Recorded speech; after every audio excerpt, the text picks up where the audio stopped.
Friends and colleagues, Assalamu alaikum and a very good morning. I thank the senior management of SMEDA for inviting me to this August occasion. The topic of how to streamline income regime for the SMEs holds immense importance and is arguably one of the key cogs of the SME ecosystem to address if we are to witness sustainable growth.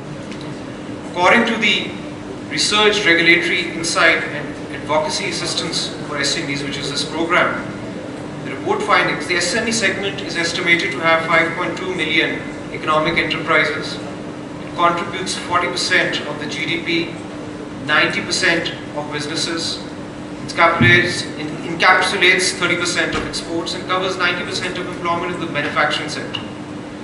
Now, out of this 90% employment in the manufacturing sector, around 71% is in small enterprises.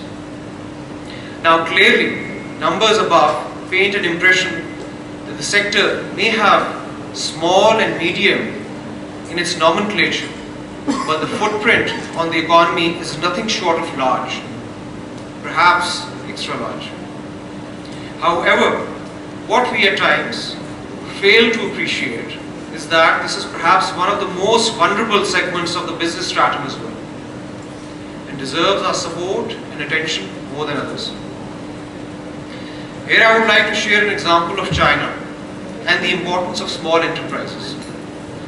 As China went through market-oriented reforms in the 70s and the 80s, a number of small and medium enterprises, which were called town village enterprises, TVEs, they popped up across the country.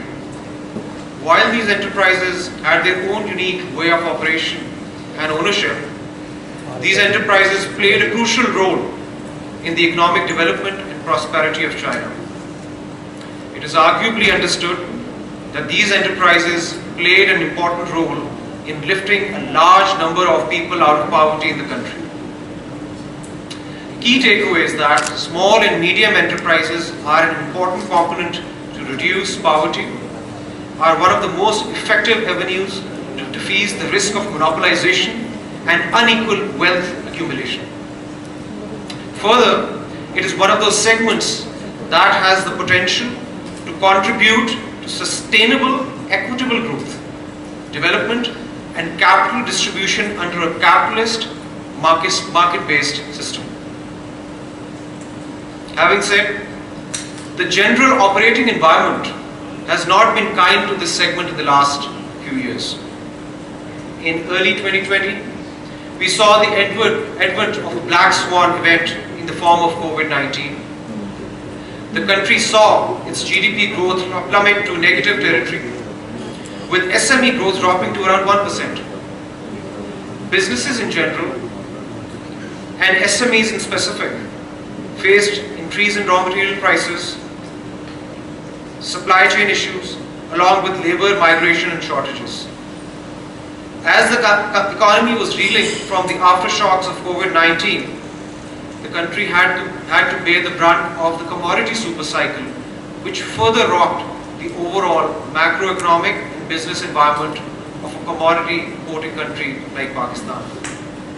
Now, to top it off, we had to face the worst floods in the history, with reported 1/3 of this country underwater.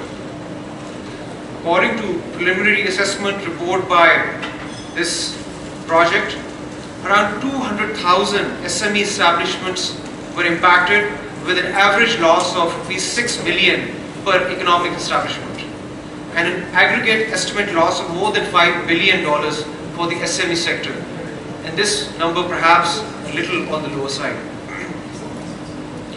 Now, the government has been trying to support the sector through difficult times. Loan deferment, interest rate reduction, loan rescheduling, Rozgar schemes, power tariff relief have been some of the key interventions to tackle the challenging environment faced by SMEs and businesses in general. Besides, the Ministry of Planning continues to fully appreciate and lay emphasis on the development of the sector. For example, this project, under which today's study is being launched, has been supported by the Planning Commission. The Planning Commission is working in close coordination with SMEDA to develop 10-year cluster development plans for sectors which have the highest export potential. Now, according to Overseas Investors Chamber of Commerce and Industry's Perception and Investment Survey 2021, business enterprises highlight the following top 5 business risks. 1. Inconsistent regulatory policies. 2. Currency devaluation. 3. Rising inflation and interest rates. 4. Government political instability. And 5th, and certainly not the least, taxation policies. While one fully appreciates that the survey was carried out across large and international companies, risks mentioned above are common to all business segments, including the SMEs.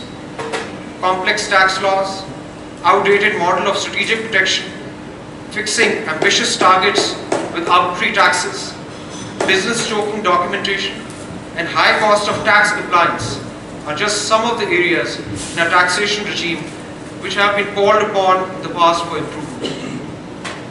It is heartening to note that the endeavor today is a timely and an appropriate one to further develop the business and investment environment of the SME sector by addressing gaps and areas of improvement in the SME taxation regime. And in the end, I look forward to receiving a report and studying it in detail and giving my feedback to SMEDA and other departments. Thank you.